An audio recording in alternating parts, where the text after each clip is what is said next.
I welcome you all for the wireless communication lecture module. In today's session, we are going to discuss about the free space propagation module, okay, which is one among the type of a large scale propagation module.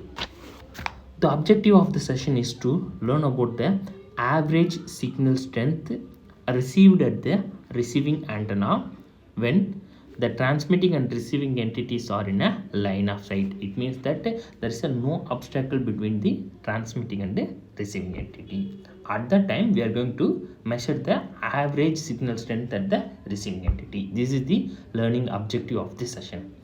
And the outcome of the session is we are going to, at the end of the session, you can able to understand what is propagation module, what are the types of propagation module, how much amount of power is receiving at the receiving entity when transmitting and receiving entities are in a line of sight, and finally we are going to understand about the different radiating regions of the antennas. These are the outcomes of the session.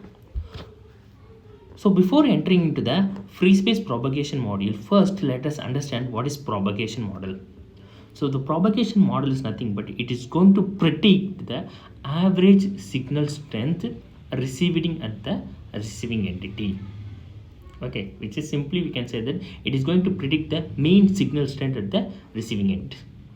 Okay, so the propagation model can be classified as a large scale propagation module and the small scale propagation module. This classification is based on the distance between the transmitting and the receiving entity. If the TR separation, transmitting and receiving antenna separation, is of several hundred meters to 1000 meters, then it is called as a large scale propagation module. If the distance between the transmitting and receiving entities are small, then it is called as a small scale propagation module. Then the large scale propagation module can be further classified into free space propagation module and a two-ray propagation module. In this lecture, we are going to discuss about a free space propagation module. So the free space propagation module is used to predict the average signal strength at the receiving entity when the transmitting and receiving entities are in a line of sight. It means that there is no obstacle in between the transmitting antenna and the receiving antenna. For example, for the free space propagation module is a satellite communication. So here the base station will be at the ground surface and the satellite will be revolving around the orbit. So in between the satellite and the base station, there is no obstacle. It should be considered that there is a line of sight communication between the base station and the satellite. So this is one among the example for the free space communication. So for deriving the average signal strength at the receiving end, we need to make few assumptions. The first assumption is we have a transmitting antenna, okay, and that is going to radiate the power PT, and the gain of the transmitting antenna is GT. Similarly, we should consider a receiving antenna, and the power received at the receiving antenna is denoted as PR, and the gain of the receiving antenna is GR. Here the transmitting and receiving antennas are separated by the distance of D. And then again one more assumption is that there is no system loss in the transmitting entity and the receiving entity. So these are the assumptions which we are going to consider while deriving the power received at the receiving end. So to derive the power received at the antenna, we have a Friis transmission equation or Friis free space equation, which is given as PR of D is equal to PT GT GR lambda square divided by 4 pi that whole square into D square by into L.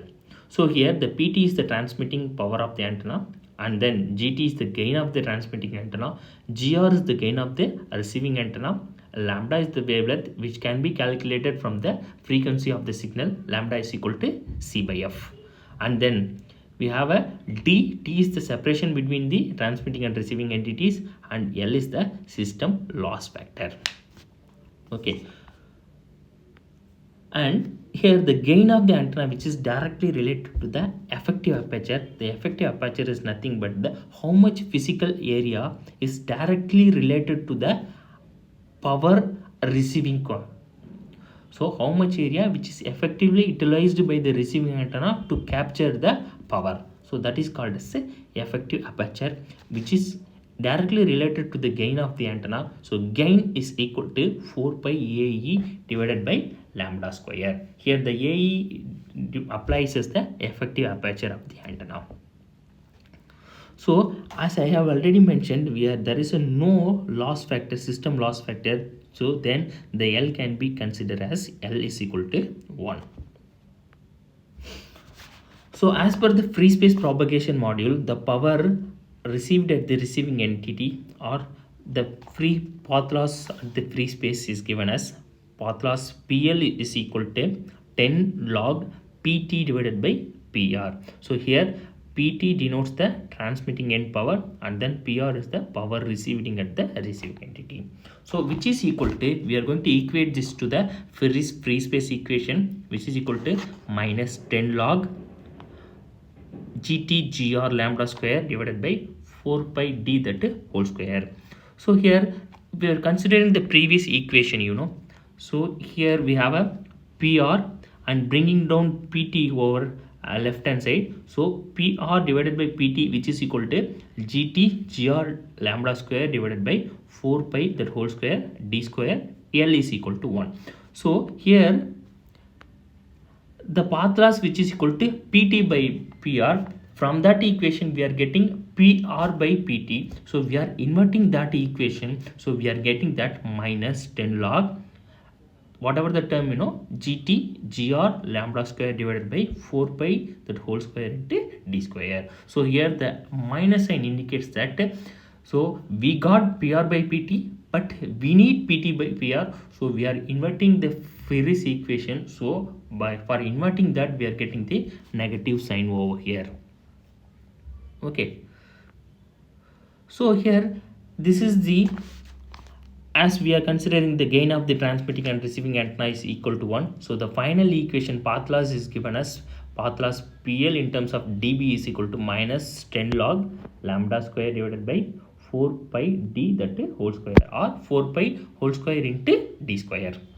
So this is the path loss occurs at the free space propagation module.